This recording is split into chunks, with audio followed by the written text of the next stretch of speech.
Hi children, we have already completed the first chapter of your textbook, Forces in Fluid. Today, in this session, I would like to introduce the second chapter related with motion. You have already learned in 8th standard what is motion and different terms related with motion, right?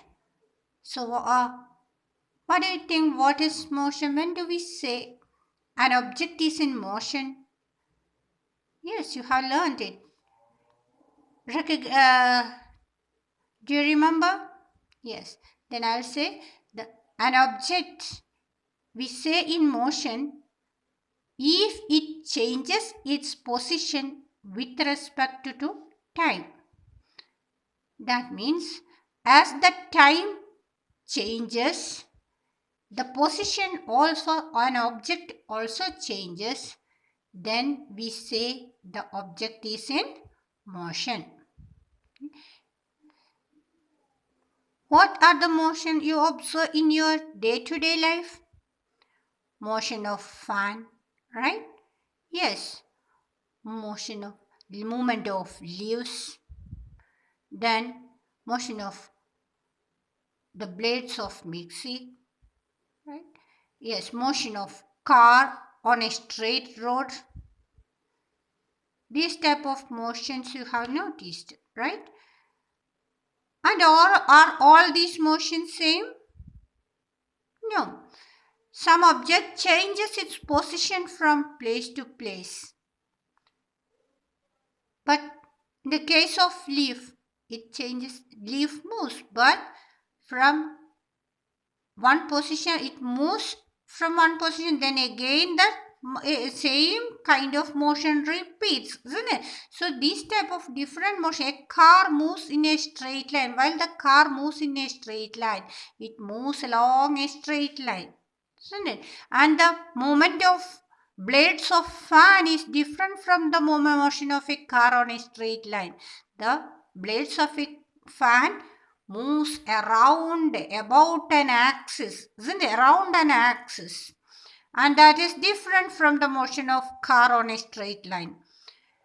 And again, the motion of, if we consider the motion of our planet Earth around the sun, it is moving in around the sun, and again the same motion repeats once again and again, isn't it?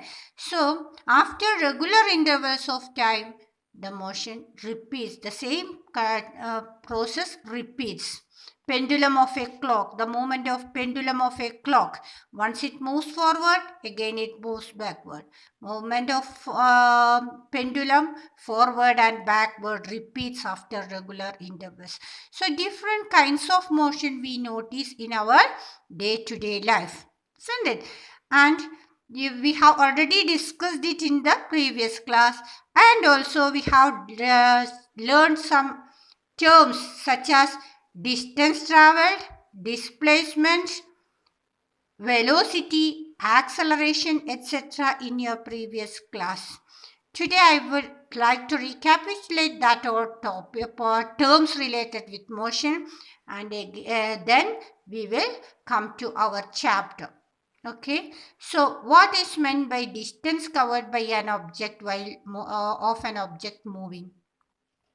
Yes, the object, when the object moves, I told you it changes its position from one to place to another place, isn't it? Suppose an object here, you can see, I'll mark a point here.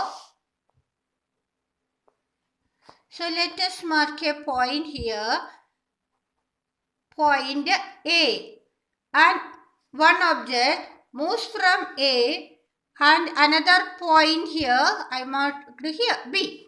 And if an object moves from A to want to go to A to B, suppose first it goes in the straight line path A to B. The object moves from A to B through a straight path, and also it can travel from A it can also go like this through a curve. It can follow a different path to reach B, isn't it? And this way it can follow a different path to reach B. And here the length of the path if we measure the length of this path from A to B, that length of the path is called distance traveled by the object. The length of the path covered by an object is called distance traveled by the object. And if we only consider the final position and initial position of the object, and the difference between the final position and initial position of the object will be the straight line path between these 2 points. And that difference will give you the displacement. So displacement is the straight line path, or that will be the shortest path covered by the object. The straight line path between 2 points is known as displacement. So displacement will be the shortest distance traveled by the object between 2 points. So 2 terms once again. Distance, the distance traveled is the total length of the path covered by the object. And displacement is the shortest distance traveled, that is the difference between the final position and the initial position of the object will give the displacement.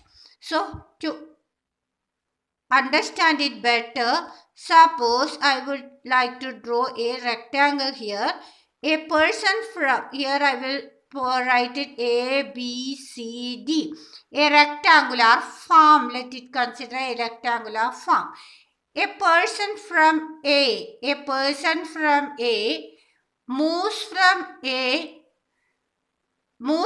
travel from A and moves forward, and at this corner he changes its path, and then again he changes his path, and reach to A. Suppose the length of this farm is 10 meter. Wide is 8 meter. Then first he travels from A to D. Here 10 meter he covers. Again he covers 8 meter wide. And again he moves 10 meter here. Again he moves 8 meter here. And then total length of the path he covered, if we consider 10 plus 8 plus 10, again 8. So how much you will get? 36. You will get 36 meter. 10 and 10, 20. 20 plus 16. So 36 meter. This is the distance traveled by the person. Now, if we say the displacement of the person, that is, his final position is at A and also his initial position is also A. So, both the position is at A. So, final position minus initial position will give 0.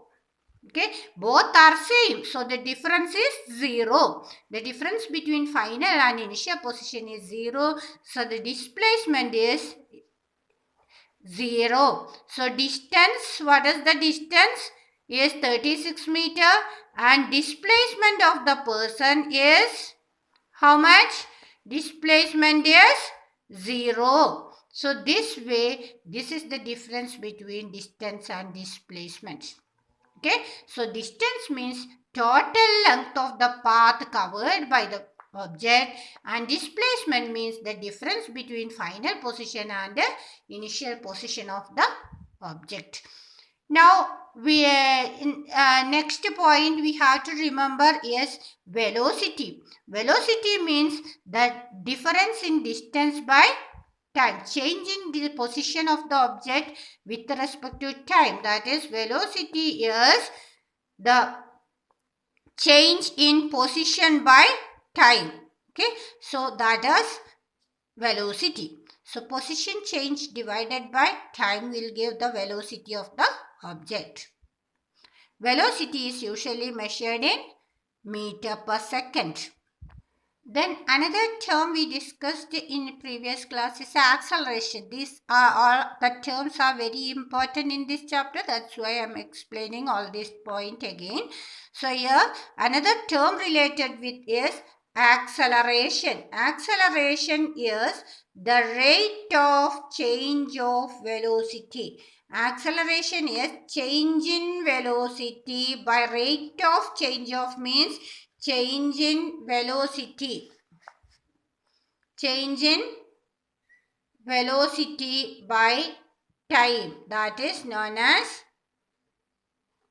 acceleration. So acceleration is change in velocity by time. So this acceleration to get, we represent the acceleration as A, and velocity, change in velocity means final velocity minus initial velocity. Final velocity we will represent by the letter V, and initial starting velocity the letter U. So change in velocity means final velocity minus initial velocity divided by time. So A is equal to V minus U by T. Acceleration A is equal to change in velocity by time. Change in velocity minus means final velocity minus initial velocity by time. So final velocity is usually represented by small letter V, initial velocity U, and time T. So acceleration A is equal to V minus U by T. Okay, and that is V minus U is equal to A into T. From this, T cross multiply and then A into T equal to V minus U. That is V minus U is equal to AT, or V is equal to this U, we can take it along other side, AT plus U, that is U plus AT, and V is equal to U plus AT. This is our first equation of motion. So to get first equation of motion, we get from the definition of acceleration. First equation of motion, V is equal to U plus AT. So this is for today, children. Next we will discuss in the next session.